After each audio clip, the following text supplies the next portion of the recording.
The picture of tranquility, Crestwood and its inhabitants. Nestled amidst rolling hills and lush greenery, Crestwood was a town that seemed to have been plucked straight out of a storybook. Its charm was undeniable, with quaint houses and tree-lined streets that invited you to take a leisurely stroll and forget the hustle and bustle of the outside world.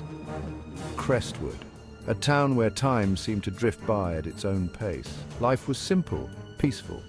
The rhythm of daily life was slow and steady, a stark contrast to the frenetic pace of the city. Here, people took the time to savor the little moments, whether it was a morning coffee on the porch or an evening walk through the park. Neighbors knew each other by name. It was a place where everyone looked out for one another, and a friendly wave or a warm smile was never far away. The sense of community was strong, and it was not uncommon to see neighbors gathering for impromptu barbecues or helping each other with home projects. Kids rode bikes down streets lined with maple trees, their laughter echoed through the air, a testament to the carefree and safe environment that Crestwood provided. Parents watched from their porches, confident in the knowledge that their children were growing up in a nurturing and secure place. The air was thick with the scent of freshly cut grass and the promise of warm summer evenings. The changing seasons brought their own unique beauty to Crestwood, from the vibrant colors of autumn leaves to the soft, powdery snow of winter. Each season was a reminder of the simple pleasures that life in Crestwood offered. The heart of Crestwood was its people, warm, welcoming, and always there for one another. The town's residents took pride in their community, and it showed in the well-maintained homes and public spaces. Community events like the annual summer fair and holiday parades were eagerly anticipated and brought everyone together in celebration. It was the kind of place where people dreamed of raising their children, a sanctuary from the harsh realities of the world. New families were always welcomed with open arms, and the sense of belonging was immediate. Crestwood was more than just a town. It was a haven where dreams were nurtured and memories were made. But beneath the idyllic facade, darkness lurked. The town's serene exterior masked a hidden undercurrent of unease. Whispers of old secrets and unresolved tensions occasionally surfaced, hinting at a more complex reality beneath the surface. A chilling secret was about to shatter Crestwood's tranquility, leaving an indelible mark on its soul. The close-knit community, once bound by trust and camaraderie, would soon find itself grappling with fear and suspicion. The disappearance of Janice and Tashawn Dempsey sent shockwaves through the community, its ripple effect touching every corner of their peaceful existence.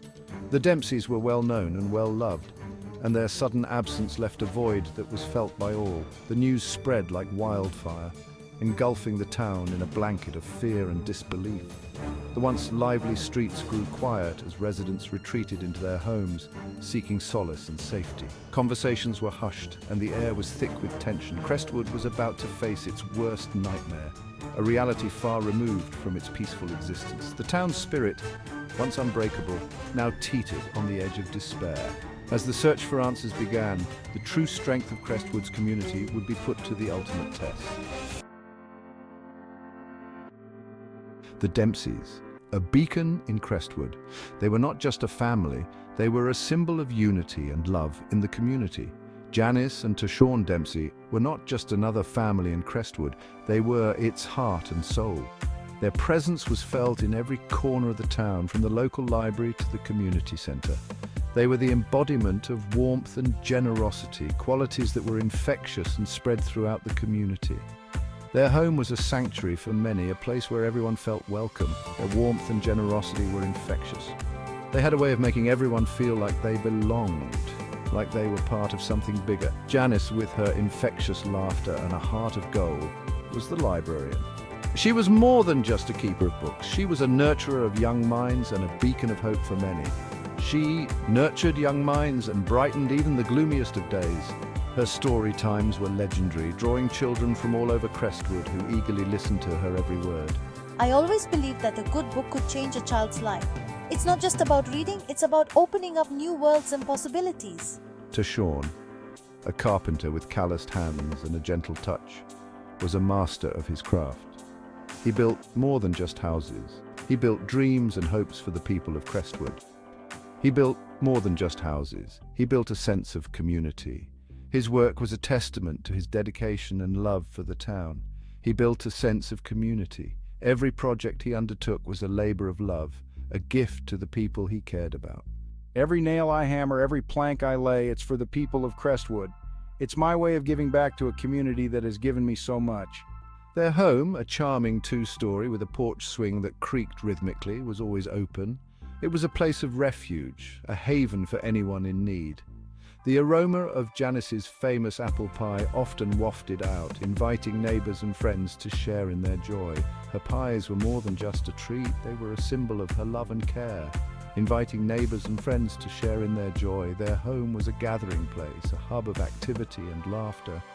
They had a way of making everyone feel like family. Their kindness and generosity knew no bounds, and their home was a testament to their love for the community. Their son, Marcus, was the apple of their eye. A bright, cheerful teenager, he embodied the spirit of Crestwood. He was a reflection of his parents' values and love. A bright, cheerful teenager, he embodied the spirit of Crestwood. He was always willing to lend a hand, always ready with a smile. My parents taught me that kindness and love are the true measures of a person. They showed me that it's not what you have, but what you give that matters. They were the embodiment of love, their lives deeply intertwined with the fabric of Crestwood. Their love story was one for the ages, a tale of devotion and commitment. Their lives deeply intertwined with the fabric of Crestwood. They were a part of the town's history, its present and its future. Their sudden disappearance left a gaping hole in the town's heart, a void that seemed impossible to fill. The town mourned their loss, but their legacy lived on, a void that seemed impossible to fill. Their absence was felt in every corner of Crestwood, but their spirit remained, a beacon of hope and love for all. The day the laughter died, a town in shock. The day started like any other in Crestwood. The sun rose, casting a golden glow on the dew-kissed lawns. Birds chirped merrily in the trees. It was a day brimming with the promise of life, unaware of the sinister turn it was about to take. Janice and Tashawn were last seen at the Crestwood Farmers Market. They were laughing, their hands intertwined, their eyes reflecting their love for each other and for their town. But as dusk settled and shadows grew longer, the Dempseys vanished. The silence of their empty house was deafening. The porch swing stood still, its rhythmic creaking replaced by an eerie silence. Fear began to creep in, spreading through the town like a virus. Where were Janice and Tashawn? Had they met with foul play? These questions echoed in the silence, their unanswered whispers amplifying the growing dread. Section 4. Marcus's nightmare, a son's plight. The weight of his parents' disappearance hit Marcus the hardest. One minute, my world was filled with the comforting rhythm of my parents' love. The aroma of my mother's apple pie, the sound of my father's hammer, the warmth of their hugs, all gone. The house felt unbearably empty. Each tick of the clock a painful reminder of their absence.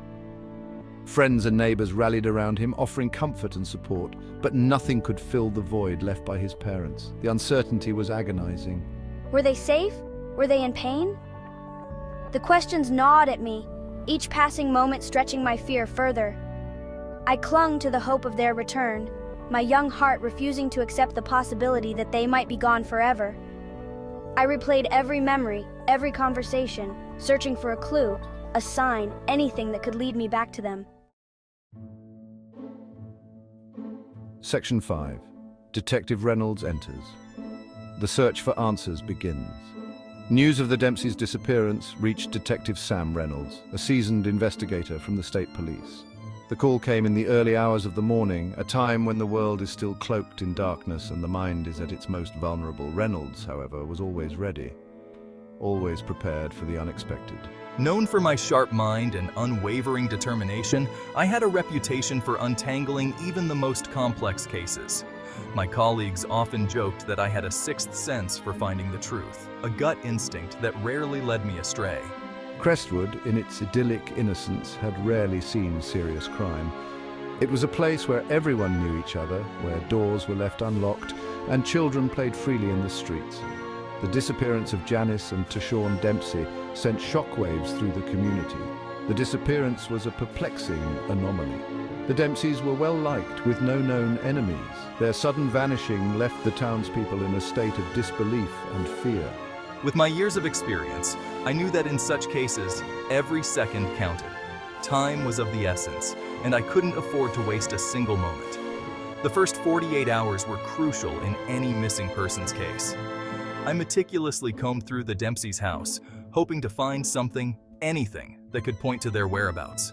Every drawer, every closet, every nook and cranny was examined with a fine-tooth comb. But the house was agonizingly ordinary. It was as if the Dempseys had simply vanished into thin air, leaving no trace behind. There were no signs of forced entry, no struggle, no indication of what might have transpired. The windows were intact, the doors securely locked. It was as if they had left willingly, but why? The lack of evidence was baffling, deepening the mystery further. Each unanswered question led to another, creating a web of uncertainty that seemed impossible to untangle. But I refused to be discouraged.